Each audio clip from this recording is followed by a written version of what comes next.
The risk of imitation shootings in the U.S. Experts warn that the trend of suspects imitating each other to carry out hate-related shootings in the U.S. is increasing rapidly. On the afternoon of May 14, Peyton Gendron, an 18-year-old white young man, wearing a bulletproof vest, entered the Tops Friendly Market supermarket in Buffalo, New York, and opened fire on people present there. The shooting left at least 10 people dead and was broadcast live through a camera mounted on his hat. While the United States has not ceased to be shocked by the shooting, on the afternoon of May 15, a suspect in his 60s burst into the Geneva Presbyterian Church in Laguna Woods City, Orange County, California, opened fire on parishioners. 1 person was killed, 4 were in critical condition.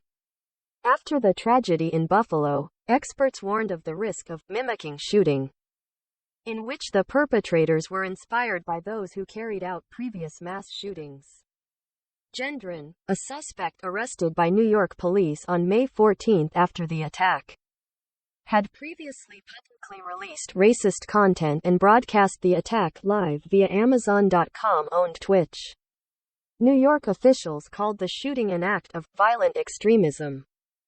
Experts say there is a growing trend among young white men to see previous shootings as inspiration.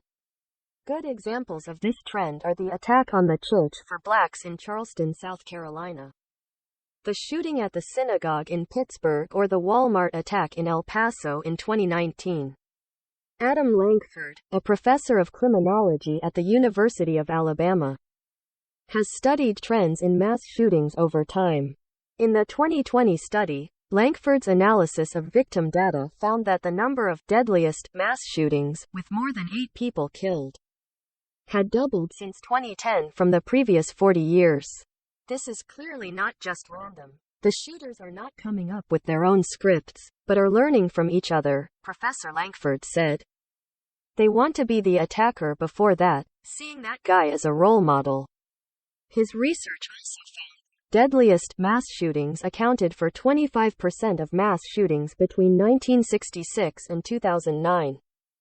But that proportion increased to 50% between 2010 and 2019.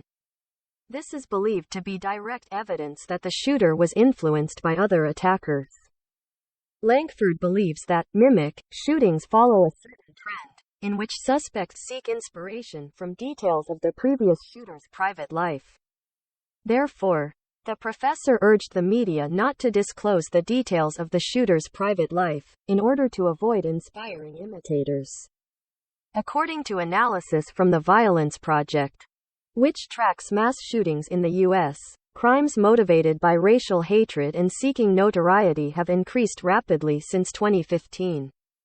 The Southern Poverty Law Center, SPLC, which tracks extremist and racial hate groups, said the suspect in the Buffalo shootings regularly joined these groups. From what the subject wrote online with his account, it can be seen that he gradually radicalized through his activities here, said Susan Cork, director of SPLC's Intelligence Project. He discussed how to accumulate an arsenal of weapons, asked for details about a bulletproof vest, and told how he killed a cat online.